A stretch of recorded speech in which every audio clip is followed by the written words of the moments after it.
इस वक्त काला सागर महायुद्ध का सबसे बड़ा अखाड़ा बन गया है। काला सागर से ही यूक्रेन दुनिया के बाजारों में अनाज सप्लाई करता है, लेकिन पुतिन ने जब से अनाज समझौता रद्द किया, पूरा यूरोप परेशान है। ऊपर से रूस ने ऐलान किया कि काला सागर में यूक्रेन के करीब कोई भी जहाज दिखा तो उस पर बड़ा हमला कर दिया जाएगा। इसका एक ट्रेलर भी पुतिन ने दिखा ही दिया।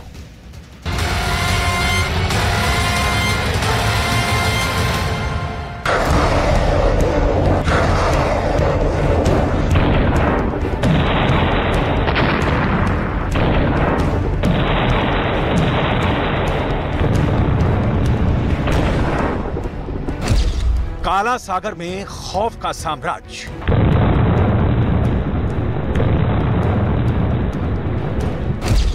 समंदर में जो भी उतरा मारा जाएगा। पुतिन का देखते ही उड़ा देने का ऑर्डर। सेना नहीं, असैनिक जहाज भी होंगे तबाह।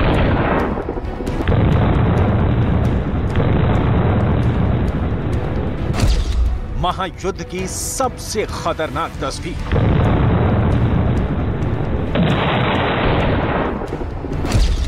रूस ने काला सागर के जरिए दुनिया भर को भेजने वाले सिर्फ यूक्रेन के खाद्यान्न वाला समझौता नहीं तोड़ा है, काला सागर में घुसने वाले हर जहाज को दुश्मन करार दिया है।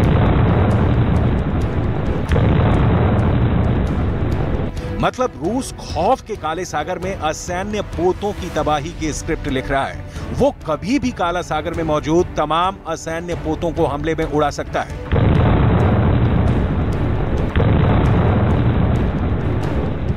Примерный объем, который проходил по прошлому году в рамках Черноморской инициативы для наиболее нуждающихся стран, и мы готовы это сделать.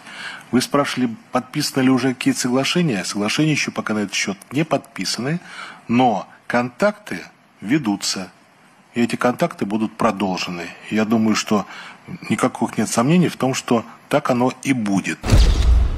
सवाल है, रूस ने समझौता क्यों तोड़ा? काला सागर में नागरिक जहाजों पर भी हमले का आदेश क्यों? काला सागर में पुतिन को क्या हासिल होगा? इन सवालों का जवाब डिटेल में जानने से पहले पुतिन का ताजा एक्शन क्या है, यह समझना बहुत जरूरी है।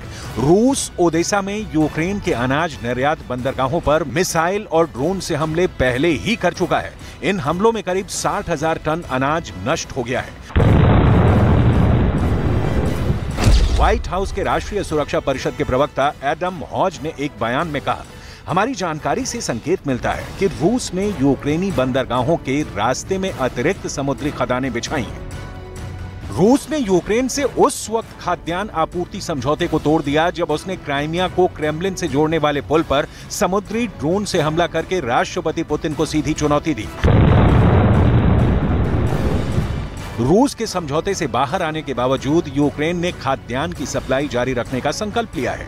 इससे रूस के हमले की आशंका और भी बढ़ गई है। रूस के रक्षा मंत्रालय ने काला सागर के उत्तर पश्चिमी और दक्षिण पूर्वी हिस्सों में अंतर्राष्ट्रीय जल क्षेत्र को जहाज रानी के लिए अस्थायी रूप से खतरनाक घोषित किया है। Никого не должно было удивить принятое нами решение о прекращении Черноморской инициативы после 17 июля. И сворачивание морского гуманитарного коридора с 0 часов 0 минут московского времени 20 июля 2023 года. Теперь все суда, следующие к акватории Черного моря в украинские порты, рассматриваются нами как потенциальные перевозчики грузов военного назначения. Соответственно, страны флага таких судов будут считаться вовлеченными в украинский конфликт на стороне киевского режима. Кроме того, ряд морских районов в северо-западной и юго-восточной частях международных вод Черного моря объявлены временно опасными для судоходства. Соответствующие информационные предупреждения об отзыве гарантии безопасности мореплавателям были изданы в установленном порядке. काला सागर में पुतिन के कठोर होने की डिटेल में जाने से पहले उस समझौते को समझना बहुत जरूरी है जिसे लेकर कहा जा रहा है कि इसका असर पूरी दुनिया पर होगा। काला सागर अनाज समझौते पर यूक्रेन ने युद्ध के 5 महीने बाद हस्ताक्षर किए थे। रूस और यूक्रेन के बीच समझौते में संयुक्त राष्ट्र और तुर्की की मध्यस्थता से हुई थी। पिछले 1 साल में काला सागर पहले के जरिए ओडेसा सहित दूसरे बंदरगाहों से 3 करोड़ टन से ज्यादा यूक्रेन का अनाज दुनिया भर के बाजारों तक पहुंचाना संभव हुआ है। शुरू में इसे 120 दिनों के लिए लागू किया गया था, लेकिन बाद में इसे बढ़ाकर 17 जुलाई तक कर दिया गया था।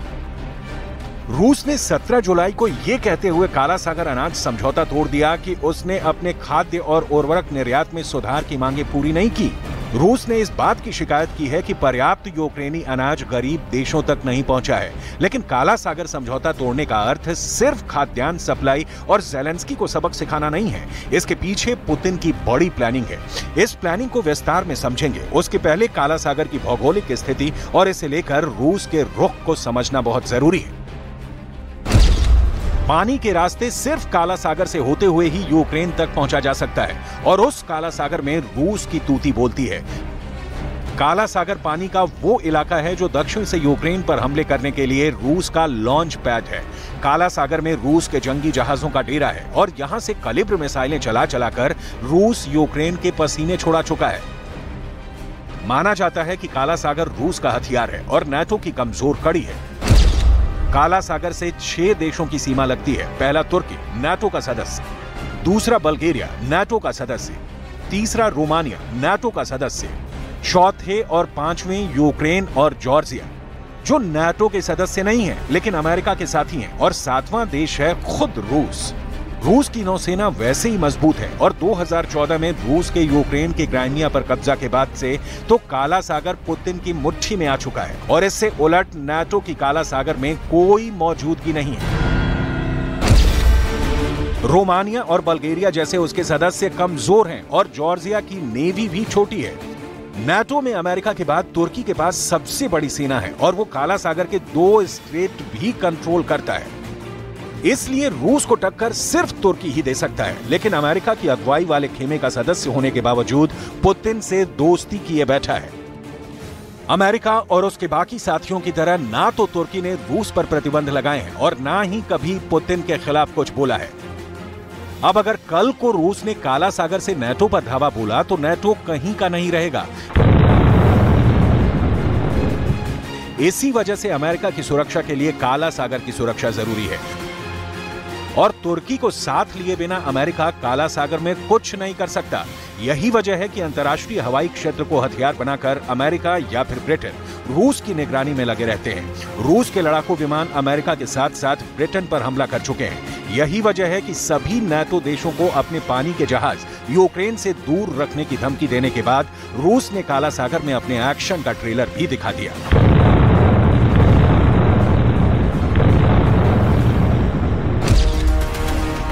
धमकी देने के 48 घंटे के अंदर रूस ने काला सागर में एक सैन्य अभ्यास किया और बिल्कुल साफ कर दिया कि रूस की बात नहीं मानने वाले देश का अंजाम बहुत बुरा होगा। 15 जुलाई को ही पुतिन ने अमेरिका से लेकर जापान तक दुनिया के हर देश को चेतावनी दी थी कि अगर उनके पानी के जहाजों ने यूक्रेन जाने की कोशिश की तो रूस मान लेगा कि वो यूक्रेन के साथ खड़े हैं और रूस से लड़ने के लिए उतर चुके हैं। अपने दुश्मनों के अंदर धमकी का डर बैठाने के लिए रूस ने काला सागर में अपनी ताकत की नुमाइश की।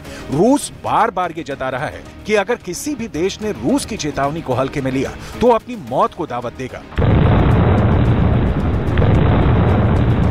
मिलिट्री ड्रिल में रूस की क्रूज मिसाइल जिस जहाज पर फटी वो असली नहीं था, मगर जब असली जंग छिड़ेगी तो तबाही भी असली मचेगी।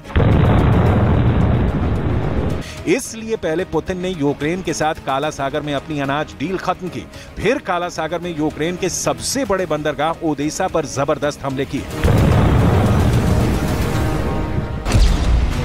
असल में काला सागर में पुतिन को चैलेंज करना किसी भी देश के लिए मुश्किल काम है। आपको याद हो तो इसी साल अप्रैल में अमेरिका और रूस आमने सामने दिखे जब अमेरिका का P-8 पोसाइडन विमान उड़ता दिखा, लेकिन दावा किया गया कि रूस के फाइटर जेट ने उसे वहां से खदेड़ दिया। इसी काला सागर के ऊपर मार्च में भी अमेरिका और रूस की जंग होते होते बची थी।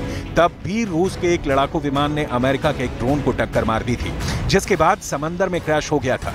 मतलब रूस ने अमेरिका को साफ साफ जता दिया कि काला सागर पुतिन की मांद है, जिसमें रूस अमेरिका को एक पल के लिए भी टिकने नहीं देगा। सवाल है अब ज़ेलेंस्की के पक्ष में खड़े देशों का स्टैंड क्या होगा।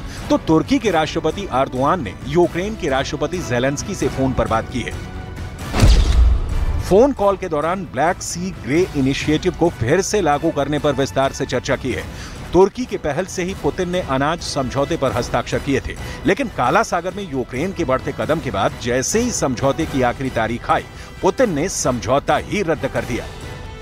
नाटो में तुर्की अकेला देश है जिसके प्रति पुतिन सहानुभूति रखते हैं। रूस के राष्ट्रपति व्लादिमीर पुतिन अगले महीने यानी अगस्त में तुर्की की अपनी पहली यात्रा करने वाले हैं। रूस और तुर्की के राष्ट्रपति नियमित रूप से फोन पर बात करते हैं। उनकी आखिरी बात 24 जून को हुई थी। पुतिन काला सागर स्टैंड के बाद तुर्की की यात्रा करेंगे। इसकी कोई तारीख अभी तय नहीं है। ना ही अनाज समझौता रद्द होने से इस बात की उम्मीद की जा सकती है कि रूस इसे फिर से लागू करने पर सहमत होगा। लिहाजा रूस यूक्रेन युद्ध का अब नया अखाड़ा है, काला सागर।